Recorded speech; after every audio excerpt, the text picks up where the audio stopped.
Hello दोस्तों, मैं सौरभ हार्दिक स्वागत करता हूं आप सभी का आपके अपने परिवार द सॉल्यूशन इंस्टीट्यूट पे। तो आज हम लोग यहां से बात करने वाले भाई जो हमारा CITS का एडमिशन चल रहा है 2023, ठीक है, इसके बारे में बात करेंगे। आज हम लोग यहां से क्या बात करेंगे भाई, यहां से हम लोग आज देखने वाले हैं कि भाई CITS की काउंसलिंग प्रोसेस क्या होता है। ठीक है, जो हमारे पास CITS का हमारे पास रिजल्ट भी आ चुका है, आप लोगों को कट ऑफ के बारे में भी पता चल चुका है। अब हम लोग बात करेंगे कि भाई उसका काउंसलिंग प्रोसेस हमारे पास क्या होता है ना, जो हमारे पास काउंसलिंग प्रोसेस होता है इसके बारे में हम लोग यहाँ से समझेंगे। सारी चीज़ें जो है स्टेप बाय स्टेप हम लोग यहाँ से समझेंगे। ठीक है भाई, तो चलिए आगे हम लोग यहाँ पे बात करते हैं अपने जो हमारे पास क्या है प्रोसेस जो भी हमारा है उसके बारे में समझते हैं। तो जो लोग भी अभी नए जुड़े हुए हैं चैनल पे, जो लोग भी नए हैं जो वीडियो देख रहे हैं, तो चैनल को सब्सक्राइब कर लेंगे। इससे क्या होगा कि भाई आपके लिए जो भी आने लिए CITS की जो अपडेट है आने वाली वो आप तक मिलती रहेंगी। ठीक है, तो इसलिए चैनल को सब्सक्राइब कर पे बेल आइकन जो है ऑल पे सेट कर लेंगे ताकि आपको नोटिफिकेशन जो है मिलता रहे। तो आज हम लोग बात करेंगे जो है CITS काउंसलिंग प्रोसेस के बारे में। किसके बारे में भाई? CITS काउंसलिंग प्रोसेस के बारे में बात करेंगे कि भाई काउंसलिंग डेट हमारी कब है ना। तो जो हमारे पास काउंसलिंग डेट है भाई, तो ये काउंसलिंग डेट हमारे पास क्या है? 22 जुलाई। क्या है भाई? काउंसलिंग डेट जो है हमारे पास 22 जुलाई है। ठीक है, 22 जुलाई से आपको क्या हो जाएगा, काउंसलिंग जो है स्टार्ट हो जाएगी। कब से भाई? 22 जुलाई से जो है आपकी काउंसलिंग स्टार्ट हो जाएगी। काउंसलिंग राउंड हमारे पास कितने होते हैं भाई? काउंसलिंग के हमारे पास 2 राउंड होते हैं। कितने राउंड होते हैं काउंसलिंग के लिए? काउंसलिंग के लिए हमारे पास होते हैं 2 राउंड। ठीक है, एक होता है हमारे पास मॉपअप राउंड होता है, एक हमारे पास क्या होता है, एक हमारे पास जो होता है वो हमारे पास होता है मॉपअप राउंड। ठीक है भाई, मॉपअप राउंड हमारे पास कितना होता है भाई? ये मॉपअप राउंड हमारे पास होता है 1। ठीक है भाई, इसके बाद अब आपको करना क्या होता है काउंसलिंग प्रोसेस में? काउंसलिंग प्रोसेस में जो है आपको करना क्या होता है कि भाई जैसे आप क्या करते हो, आपने ITI का जब भी फॉर्म भरा होगा तो आपने 3 से 4 ट्रेड भरी होगी, है ना, उसी में से एक ट्रेड मिलती है। लेकिन यहाँ पे होता क्या है कि भाई CITS तो आप उसी ट्रेड से करोगे जिससे ITI की हो। तो यहाँ पे आपको जस्ट क्या करना होता है, 4 से 5 कॉलेज आपको भरने होते हैं जहाँ पे आपकी ट्रेड हो और जहाँ से आप क्या हो कि भाई जहाँ से आपका मन हो कि भाई हमें उस कॉलेज से करना है ना। तो आप क्या करते हो भाई, 4 से 5 कॉलेज यहाँ पे आपको भरने होते हैं। ठीक है, फर्स्ट काउंसलिंग में आप क्या करोगे कि भाई जो आपके पास यहाँ पे क्या होगा, जो आप लोग यहाँ से आपके पास क्या होगा, फर्स्ट काउंसलिंग जो होगी। ठीक है, तो फर्स्ट काउंसलिंग में आप क्या करते हो कि भाई आपको कितने 5 कॉलेज जो है ये सिलेक्ट करने पड़ते हैं। कितने? 5 कॉलेज जो है आपको यहाँ पे सिलेक्ट करने पड़ते हैं भाई। कितने? 5 कॉलेज। 5 में से आपको इनको किस तरह से सेट करना होता है भाई? जिस कॉलेज पे आप करना चाहते हो उसे पहले नंबर पे रखना होता है। कहाँ पे?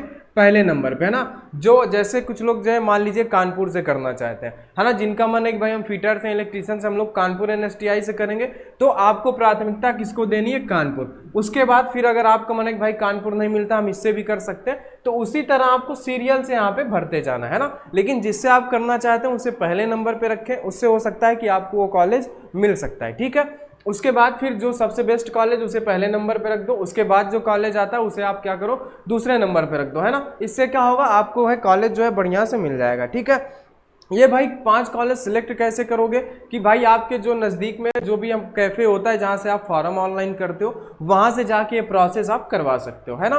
क्या करवा सकते हो? ये 5 जो कॉलेज यहाँ पे है वहाँ पे जाके सिलेक्ट जो है करवा सकते हो और अप्लाई करते हो, है ना। तो क्या होता है कि भाई इसमें हमारे पास क्या होता है, इसके बाद क्या करते हैं, 1 नंबर में आपको पता हो गया किसको रखना है, जो आपको कॉलेज चाहिए उसको आप पहले नंबर पे रख देना। ठीक है, उसके बाद हमें क्या करना है कि 2 से 3 दिन बाद क्या आ जाता है, कॉलेज आपके लिए अलॉट हो जाता है। कितने दिन बाद भाई? 2 से 3 डेज बाद क्या हो जाता है भाई? 2 से 3 दिन बाद आपका क्या होता है, कॉलेज जो है अलॉट हो जाता है। क्या हो जाता है? 2 से 3 दिन बाद आपके लिए कॉलेज जो है वो अलॉट हो जाएगा कि भाई आपको कौन सा कॉलेज मिला, ये 2 से 3 दिन बाद आपको पता चल जाएगा। ठीक है, तो आपको करना क्या है भाई, जैसे ही कॉलेज अलॉट होता है तो उस कॉलेज का आपके पास नोटिफिकेशन आएगा, ठीक है, आपके जीमेल पे या नंबर पे। तो आप क्या करोगे, उस कॉलेज जो आपको अलॉट हुआ है ना, तो उसकी आपको क्या करनी है, रिसिप्ट निकलवा लेनी है ना। क्या करना है भाई? रिसिप्ट, या उसको आप बोल सकते हो कि भाई आपको क्या करना है, प्रिंट निकलवा लेना है। क्या करना है भाई? प्रिंट निकलवा लेंगे सभी लोग। ठीक है, प्रिंट निकलवा लेना है। ठीक है भाई, सभी को क्या करना है कि भाई जो आपको कॉलेज अलॉट हुआ उसका प्रिंट निकलवा के सभी लोग रख लेंगे। ठीक है भाई, ये बात आपको समझ में आ गई। ठीक है। इसके बाद आपको क्या करना होता है, प्रोविजन एडमिशन के लिए बात करनी होती है। अब ये प्रोविजन एडमिशन क्या होता है इसके बारे में हम लोग समझ लेते हैं कि भाई प्रोविजन एडमिशन क्या होता है।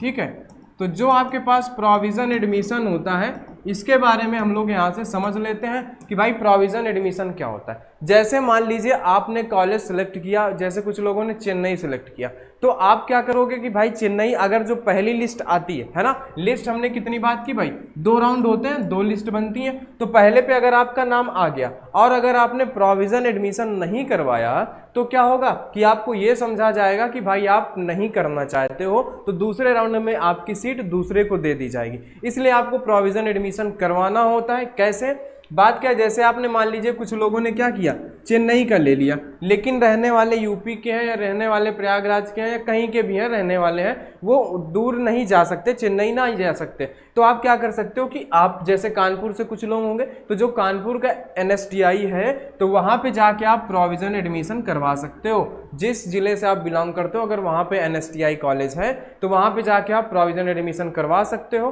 उससे क्या होता है कि जो आपकी सीट हो जाती है वो आपकी सीट क्या हो जाती है भाई, आपकी सीट आपके लिए लॉक हो जाती है कि हाँ ये स्टूडेंट जो है इस सीट से करना चाहता है, तो फिर वो सीट जो है दूसरे को नहीं दी जाती। बात समझ गए, प्रोविजन एडमिशन का आपको मतलब समझ में आ गया। क्या होता है कि आपको कंफर्म कर देना होता है कि भाई हाँ हम करना चाहते हैं या नहीं। आप अपने नज़दीक वाले NSTI से जाके ये सारी चीज़ें कर सकते हो। तो प्रोविजन एडमिशन आप कैसे कर सकते हो भाई, इससे होता क्या क्या है भाई, क्या क्या करना होता है भाई हमें।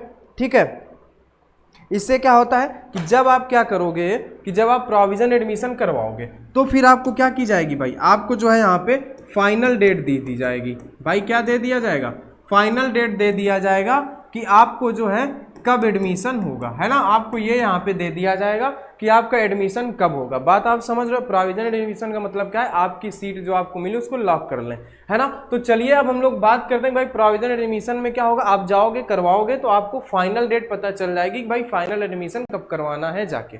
तो प्रोविजन एडमिशन में आपके जो है डॉक्यूमेंट्स क्या क्या लगने वाले हैं ये हम लोग यहाँ से बात कर लेते हैं कि भाई प्रोविजन एडमिशन में आपके डॉक्यूमेंट्स क्या क्या लगने वाले हैं। ठीक है, प्रोविजन एडमिशन में जो आपके पास क्या है कि जो डॉक्यूमेंट्स हैं वो आपके पास कौन से लगेंगे प्रोविजन एडमिशन में। ठीक है, तो भाई चलो इसके बारे में हम लोग बात कर लेते हैं भाई प्रोविजन एडमिशन में डॉक्यूमेंट्स कौन कौन से लगेंगे।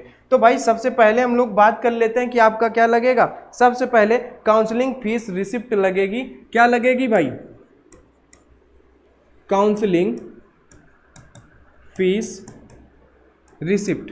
काउंसलिंग फीस कितनी होती है भाई, काउंसलिंग फीस आपकी होती है 1000 रुपये। ठीक है, कितनी होती है, काउंसलिंग फीस जो होती है आपकी 1000 रुपये होती है और ये नॉन रिफंडेबल होती है, ये आपको वापस नहीं मिलेगी। अगर आपका एडमिशन नहीं होता है तो 1000 रुपये आपको वापस नहीं मिलेंगे। ठीक है, ये क्या होती है, नॉन रिफंडेबल होती है। क्या होती है,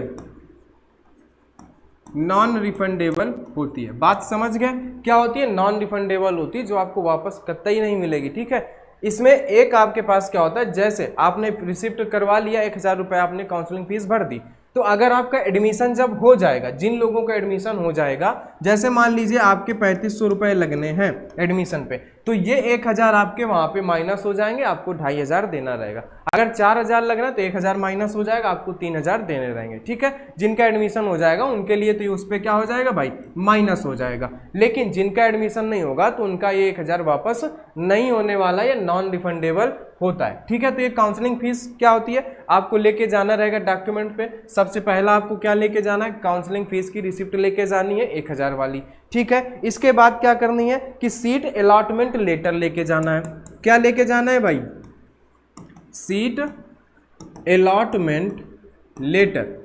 ठीक है, क्या लेके जाना है, सीट अलॉटमेंट लेटर। ये आप लोग नोट कर लेना, ठीक है, कोई भूलना मत। क्या हो जाएगा, सीट अलॉटमेंट लेटर आपको लेके जाना है कि भाई आपको कौन सी सीट अलॉट हुई है। ठीक है भाई, ये दोनों कागज हो गए। इसके बाद आप क्या लेके जाओगे, जो लोग यहाँ पे क्या है कि भाई यहाँ पे आपको क्या लेके जाना रहेगा कि जो लोग हैं कि भाई 8 से ITI किए हैं वो 8 की मार्कशीट लेके जाएंगे, जिन्होंने 10th से किया है वो 10th की लेके जाएंगे, जिन्होंने 12th के बेसिस किया है वो 12th की मार्कशीट लेके जाएंगे। क्या लेके जाएंगे कि भाई आपको मार्कशीट लेके जानी है। बात समझ रहे हो, क्या लेके जानी? मार्कशीट 12th या 8 या 10th या 12th की मार्कशीट आपको लेके जानी रहेगी, ठीक है। और एक चीज याद रखो कि इन सभी डॉक्यूमेंट्स का आपको ओरिजिनल तो ले ही जाना है ना। ये जो आप ले जा रहे हो इनका क्या करना है?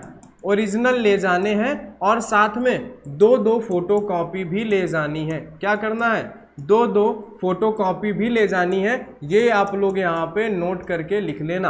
आप सभी डॉक्यूमेंट्स ओरिजिनल लेके जाओ जो भी हैं, लेकिन साथ में फोटो कॉपी भी लेके जाओ। अगर वो आपसे बोल लेते हैं भाई ओरिजिनल दिखाओ तो दिखा तो सकते हो ना, ठीक है। इतना आप लोग करके जाना, ओरिजिनल भी आप लेके जाओ, ठीक है। इसके बाद ठीक है, चौथा डॉक्यूमेंट्स आपके पास क्या होगा भाई?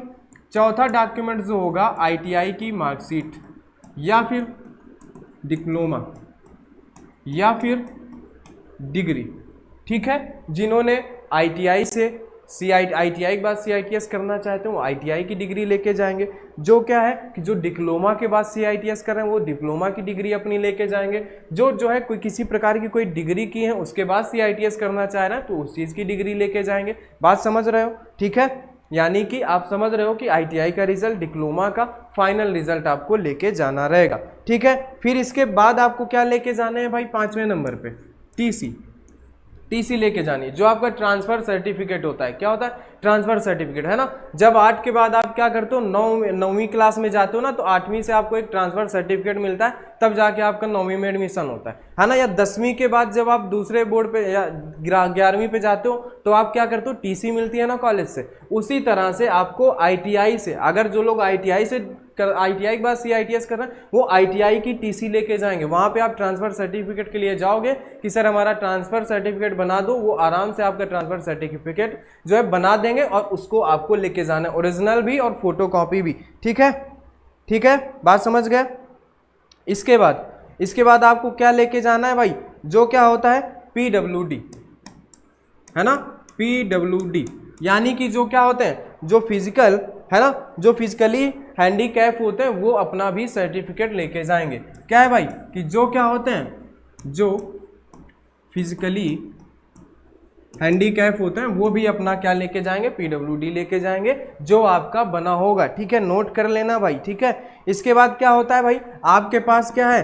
कास्ट सर्टिफिकेट भी होना चाहिए, कास्ट सर्टिफिकेट। बात समझ रहे हो? क्या है कि कास्ट सर्टिफिकेट भी आपके पास होना चाहिए। ये ज्यादातर क्या होता है? सेंट्रल का, ठीक है। किसका? सेंट्रल का होना चाहिए भाई। किसका होना चाहिए? सेंट्रल, ठीक है। बात समझ रहे हो? सेंट्रल। और जो क्या है SC ST हैं तो उनके लिए स्टेट का भी चल सकता है। उनके लिए क्या? स्टेट का भी चल सकता है, जो आपका कास्ट सर्टिफिकेट होगा, ओरिजिनल भी। और क्या है, आपको यहाँ पे पहले ही बता दिया गया कि आपको ओरिजिनल और 2 फोटो कॉपी सभी डॉक्यूमेंट्स की लेके जानी है। नोट कर लेना अपनी कॉपी पे और ये सारे डॉक्यूमेंट्स रेडी करके जाना, ठीक है। उसके बाद आपको क्या करना है भाई? एक मेडिकल भी बनवाना है। क्या करना है? मेडिकल भी बनवाना है। जैसे आपने ITI के समय मेडिकल बनवाया होगा ना, उसी तरह से आपको मेडिकल भी बनवा के ले जाना और ये भी ओरिजिनल और फोटो कॉपी लेके जाना है, ठीक है। मेडिकल सर्टिफिकेट, ठीक है। बात समझ गए। इतने सारे डॉक्यूमेंट्स आपको लेके जानी और अपनी पासपोर्ट साइज फोटो तो नहीं बोलनी है, ठीक है। इसके बाद कुछ और इंपॉर्टेंट डॉक्यूमेंट्स है, वो भी आप यहाँ पे लिख लो। कुछ क्या है यहाँ पे? इंपॉर्टेंट डॉक्यूमेंट, ठीक है। सम इंपॉर्टेंट डॉक्यूमेंट्स, ठीक है। तो भाई ये भी आप बात समझ लो कि सम इंपॉर्टेंट डॉक्यूमेंट्स में आपको क्या क्या लेके जाना रहेगा। तो भाई सबसे पहले तो अपना आधार कार्ड ले लो। सबसे पहले आप क्या करो? अपना जो है आधार कार्ड ले लो, ओरिजिनल भी और फोटो कॉपी भी। बात समझ गए। इसके बाद आपको क्या करना है कि भाई फोटो लेनी है ना, अपनी कम से कम 2 फोटो कम से कम होनी चाहिए। आप 2 से ज़्यादा भी रख लो, है ना, आपके लिए क्या होगा? सही रहेगा। 2 फोटो कम से कम होनी चाहिए। उसके बाद आपका क्या? एडमिट कार्ड, जिससे आप CITS का एग्ज़ाम देने गए थे तो आपके पास एडमिट कार्ड भी होना चाहिए, है ना। है तो उसको रख लो, है ना। कौन सा 1-2 किलो का होता है कि आप भाई नहीं उठा पाओगे, है ना, हल्का होता है, उसको भी रख लो, एडमिट कार्ड भी रख लो। उसके बाद आपको क्या करना है? रिजल्ट का भी रख लो। क्या करो?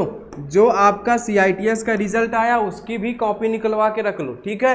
समझ रहे हो ना। इसके बाद आपको क्या करना है? एप्लीकेशन फॉर्म भी रख लो। क्या कर लो? एप्लीकेशन फॉर्म भी रख लो, यानी कि आप जो CITS का फॉर्म भरे थे स्टार्टिंग में उसको भी रख लो, उसके बाद जो रिजल्ट आया उसको भी रख लो, जो आपका एडमिट कार्ड आया था उसको भी रख लो, उसके साथ साथ जो आपको कॉलेज अलॉट हुआ है वो भी रख लो, यानी कोई भी कागज़ आपको नहीं छोड़ना है। और ये आधार कार्ड और फोटो तो आपको लेके ही जाना है, ठीक है, फोटो भी आपकी लगेगी। इसके बाद ये जो है ITI डिप्लोमा ये सारे चीज़ जो जिसके लिए ज़रूरी है वो आप अपने लिए रख लेना, ठीक है भाई। सारे डॉक्यूमेंट्स आपको बता दिए गए हैं और कॉलेज का जो है आपको सारा चीज़ यहाँ पे बता दिया गया है। बात आप समझ रहे हो। जो यहाँ पे आपके पास प्रोसेस था, ठीक है, प्रोविज़न एडमिशन का, ये आपको बता दिया गया है। प्रोविज़न एडमिशन मतलब क्या, आपको अपनी सीट को लॉक करानी है। जब वहाँ पे कराओगे वो आपको फाइनल डेट बता देंगे कि भाई आपको कॉलेज में जाके कब रिपोर्ट करनी है, कब एडमिशन करवाना है। बात समझ रहे हो ना, ठीक है भाई। इसके बाद है ना, ये सारी चीज़ें आपको समझ में आ गई कि भाई फर्स्ट काउंसलिंग जो है कब होगी भाई, आपकी जो है 22 जुलाई को होगी। आप क्या करो कि सारी चीज़ें आप कर लो, जो भी आपको कॉलेज ज़्यादा पसंद है वो यहाँ पे रख लो। क्या करो, जो भी आपको कॉलेज ज़्यादा पसंद है वो फर्स्ट नंबर पे रखना, चॉइस से आप अपने रखते जाना, जो सबसे कम पसंद हो भाई उसको लास्ट पे रखना, ठीक है। आप समझ रहे होगे क्या कहना चाह रहे हैं, ठीक है। तो ये सारे डॉक्यूमेंट्स थे भाई, ये थी हमारे पास काउंसलिंग की अपडेट। क्या थी भाई, काउंसलिंग की अपडेट, ठीक है। तो इसी तरह की अपडेट जो है आपको यहाँ पे मिलती रहेगी। तो इसी तरह अपडेट पाने के लिए भाई आप चैनल को सब्सक्राइब कर लो। यहाँ पे कोई फालतू की अपडेट नहीं बनाई जाती कि एक दिन में 4-4 5-5 वीडियो बना दिए जाए एक ही वीडियो को रिपीट करके, है ना। एक वीडियो बनाया जाता है लेकिन सही जानकारी के साथ बनाया जाता है। तो आप चैनल के साथ जुड़ सकते हैं, सीट से रिलेटेड सारी चीज़ें जो है CITS से रिलेटेड एडमिशन प्रोसेस तक सारी चीज़ें जो है आपको यहाँ से मिलती रहेंगी, ठीक है भाई। तो चलिए आज की वीडियो में इतना ही, आगे हम लोग मिलेंगे नई जानकारी के साथ नए वीडियो में। अगर आपको वीडियो अच्छा लगा है तो वीडियो को लाइक कर दें और चैनल को सब्सक्राइब जरूर कर लें, ठीक है भाई। तो लास्ट तक वीडियो में बने रहने के लिए सभी को धन्यवाद।